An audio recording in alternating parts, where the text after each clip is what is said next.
People think the gold medal is yours and they say you're going to win, but they have no idea how hard it is. People aren't doing it negatively, they're mostly lovely and they really do want you to win, but they don't understand the difficulty and intensity of competition. I wasn't the kind of kid who would get A's without even trying. I had to work to get good grades, but I was very organized about it because I always wanted to do well at everything I did. I'm very competitive. Some athletes feel they have to show they're confident and talk about what they're going to achieve. I don't think there's anything wrong with just quietly believing in yourself and just getting on with it. You don't have to talk about it all the time. You want your performances to show for it. I have always been small and one of the smallest heptathletes out there. And earlier in my career, I was faced with coaches and athletes who felt I was too small to be a multi-eventer. It gives you a push to show you can do it. My idea of beauty is somebody that doesn't have to try too much, someone who is effortless and fresh.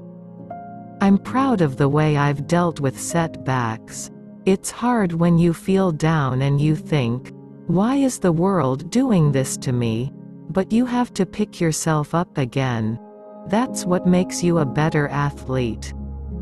1 minute you're a developing athlete trying to get to the top, then the next minute you do well and win a medal somewhere, and then it's all foisted on you. You never know when it's going to happen. You don't think about the media side of things when you're a young athlete trying to do well. I don't wear strappy tops. Everyone feels self-conscious about something on their body. It's just finding a style that works for you, and I don't really suit strappy tops or dresses, so I avoid them. Things have changed so much, with Facebook and Twitter.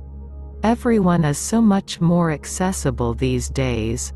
No British athlete has ever experienced what we are experiencing now.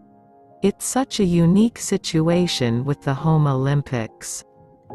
On a scale of 1 to 10, I'd rate my body confidence as a good 7. Everyone has their hang-ups, but I see my body as a training tool and I feel good about it. I learned what I need to do in the long jump, what I needed to do in the javelin, and I've been able to rectify those events. It's been a bit of a learning curve, which is good. People who aren't perhaps that into sport are going to be following me and wanting to be part of the Olympics. That definitely does bring added pressure, but as an athlete, the Olympics are the ultimate competition. I carry a golf ball to put under my feet when they get tight, and a TheraBand for general stretching.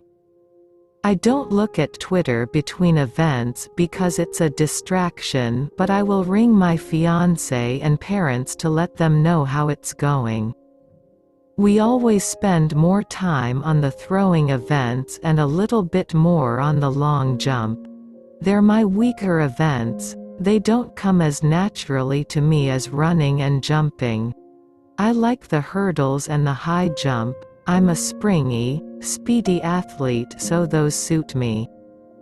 I think there's going to be pressure on all the British athletes. It's a home Olympics at the end of the day. I like adrenaline, that's something I feed off. I'm just going to go out there and do my best. I love getting dressed up for red carpet events and having my hair and makeup done professionally.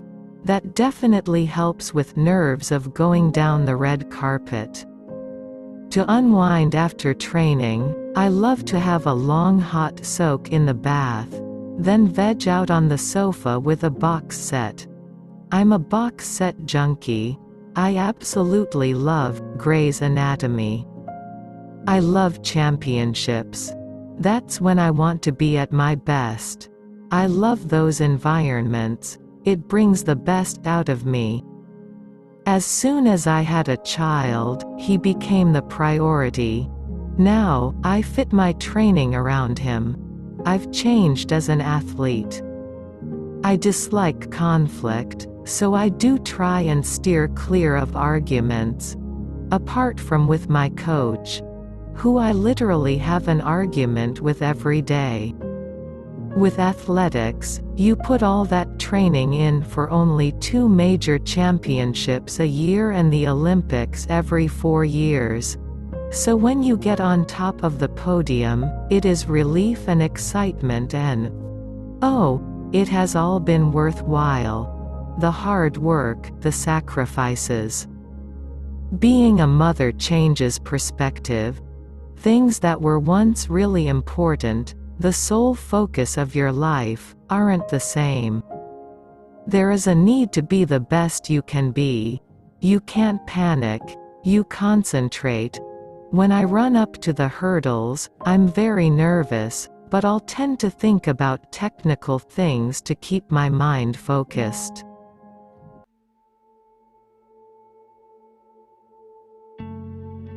Dame Jessica Ennis-Hill, born the 28th of January 1986 in Sheffield, Ennis-Hill is one of 2 daughters of Vinnie Ennis and Alison Powell.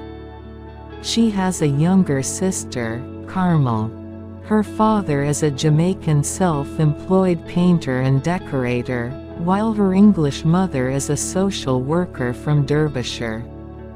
Her father did some sprinting at school, whilst her mother favored the high jump.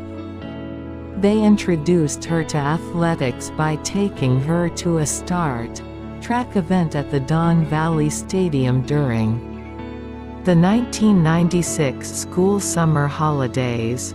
She won her first athletics prize, a pair of trainers. There she met Tony Minichiello, who was to become her coach.